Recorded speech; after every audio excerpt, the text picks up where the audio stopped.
Okay, 2.3c, horizontal and vertical translations of functions. So what is a transformation? This is a change made to a figure or a relation such that the figure or graph of the relation is shifted or changed in shape. Okay, so for example, translations, which are just shifts, stretches, compressions, and reflections, are all types of transformations. So specifically, we're going to touch upon translations in this. These are simply shifts. So they could be shifts left and right or shifts up and down. Okay, there's no changing of the shape, so there's no stretches or compressions. I changed these for consistency throughout the unit. The graph of the function f at x plus c, what happens? So for example, if the base graph is this, well, it's blue originally, graph, and this is clearly a parabola, if c is positive, what happens to this graph is the graph moves up. And if c is negative, the graph moves down. So as long as we have some function and trailing behind it, we have a positive c or a negative c, just some number, the graph is going to move up or down.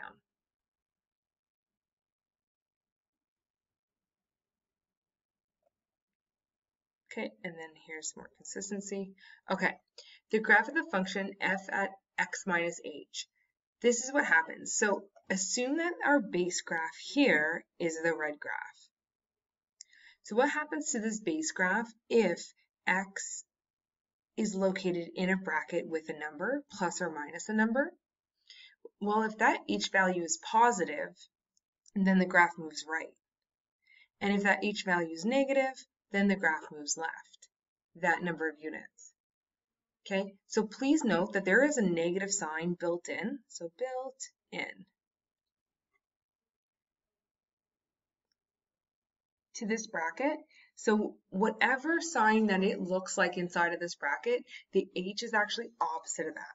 Okay, so if it looks positive, the h value itself is negative. If it looks negative, the h value itself is positive. Okay, so mapping notation, this is what we see. We see a function plus k. If the number is in this position, it affects the y coordinate. So every single y value is going to move up k units. In other words, we're going to add k to it. If it's in this position where the number is inside the bracket with the x, then it's going to affect the x coordinate. So we're going to add or subtract that h value to the x. Okay, so overall, this is what our equation is going to look like. Okay, the c value, add the c if it's greater than 0, subtract the c if it's less than 0. The h value affects the x, add h if h is greater than 0, subtract h if h is less than 0. Okay, example 1. Given the graph of f at x, so this graph here is f at x, we can see it consists of kind of like 3 parts of lines all put together. What we're going to do is we're going to first state 4 original points. Okay, so when we're looking at a graph like this, we want to make sure that we know the points and we can identify them no matter what. So we want to make sure that they're kind of like on the grid. Okay, so the original 4 points that I would name are -4, -1. This is -1, 3. This is 1, 2. And this is 4, -2. Okay, and then sketch the transformed graph, and then we'll call this transformed graph g at x by determining image points for the 4 original key points. What an image point means is right here, any point that has been transformed from a point on the original graph. So when we're graphing f at x and we're trying to get to f at x plus 3, we know that this is going to go up 3. So what's going to happen? Oh, clean this up. Okay, so this is up 3. What's going to happen is inside of the bracket, and this is how we do mapping notation, inside of the bracket, we're going to write our x as is. Okay, nothing has happened to our x. Now we're going to write our f at x, and remember, f at x just means y. We're going to write our f at x, and we're going to add 3 to each one of them. So we're going to go back to the original points, and we're going to go -1 plus 3, 3 plus 3, 2 plus 3, -2 plus 3. These are our new image points. If we go ahead and graph it here, what we're going to notice is that each one of these key points is going to move up 3 units. 1, 2, 3.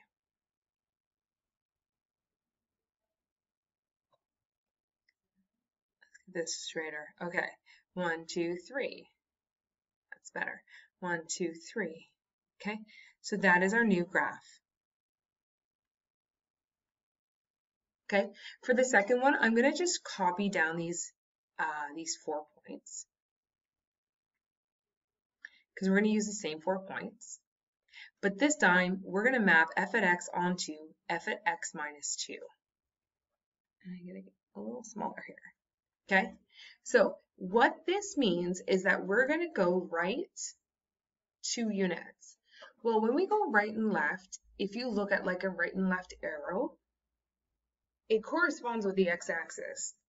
So every single x value from the original, so all of these, we're going to add 2 to. -4 plus 2, -1 plus 2, 1 plus 2, 4 plus 2. And all of the f at x's, we're just going to rewrite because there's no transformation on the y's. So if we were to take these coordinates and apply them to the graph, what we're doing is we're going to the right 2 units.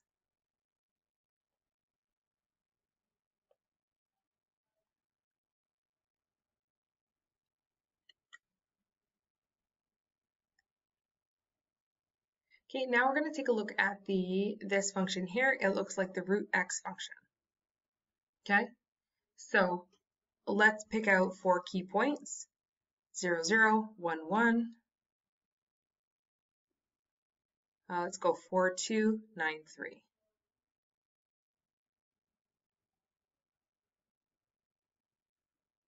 Okay, again, 0, 0, 1, 1, 4, 2, 9, 3.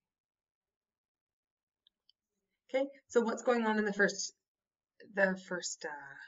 transformation? If we take a look at this, this means that we're going to go down 4.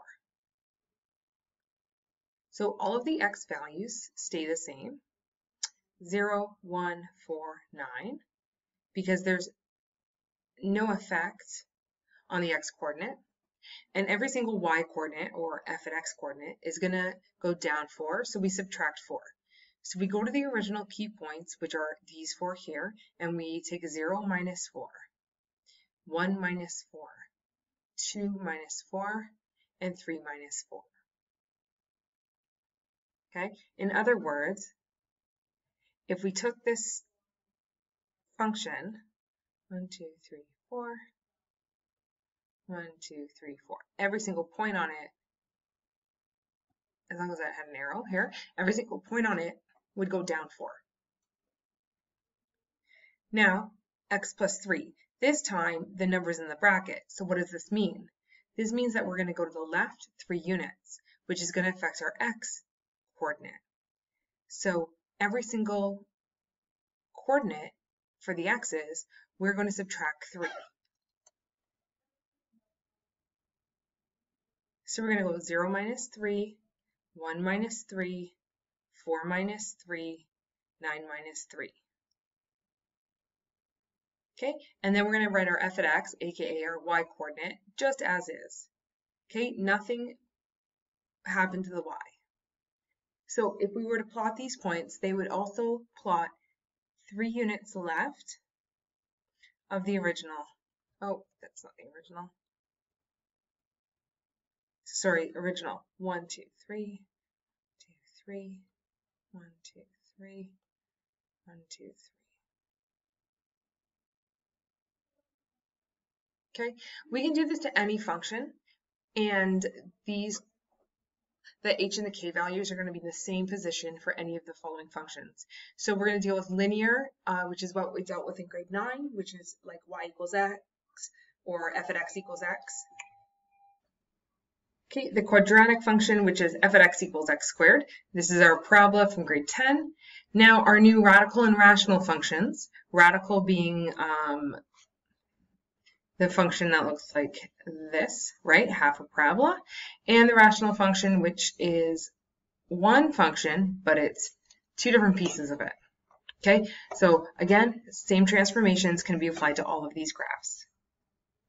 So example 2, complete the table below for each base function. So again, the functions that we saw on the previous page are called base functions, and this is the function without any transformations applied to it. Okay, so the base function of the first one here, g at x equals x plus 4 squared minus 2 is x squared. The transformations that have been applied to it are these two here. This one's left 4 and this one's down 2. So if we were to map this, we would map it as x minus 4, since it's going to the left 4, and then y minus 2, down 2. Domain and range. So our normal parabola would go left 4, down 2, but still open up. So XER still applies. X is an element of the real number system. That's going to be every parabola. For the range, oh, maybe I should put domain and range. For the range, it's going to quote unquote start at -2, right? So all the y values are going to be greater than or equal to -2. Okay, second one here. The base function of 1 over x plus 2 minus 3 is just 1 over x. Two transformations have been applied. So the positive 2 here and the -3. This positive 2 is with the x, which means left 2, and the -3 is afterward, which means down 3. If I were to write mapping notation, we know that the x is affected because it's going left 2, so x minus 2, and then y minus 3. As for the domain and range, the domain is always set up as x is an element of the real number system, and the range is always set up as y is an element of the real number system. Now, what happens here is we're going to have the two asymptotes. So left 2, it's not going to hit at -2, the graph, and down 3 is not going to hit at -3. So the graph is going to look like this.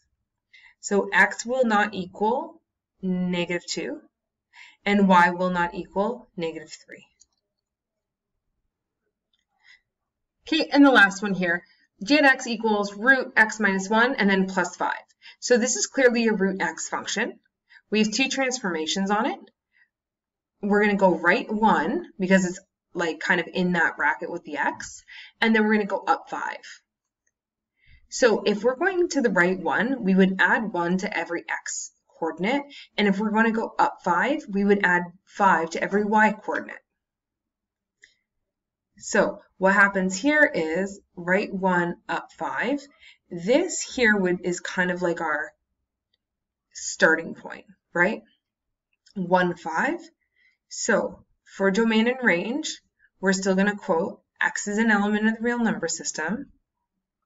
Okay, x is going to be greater than or equal to 1, and y is an element of the real number system.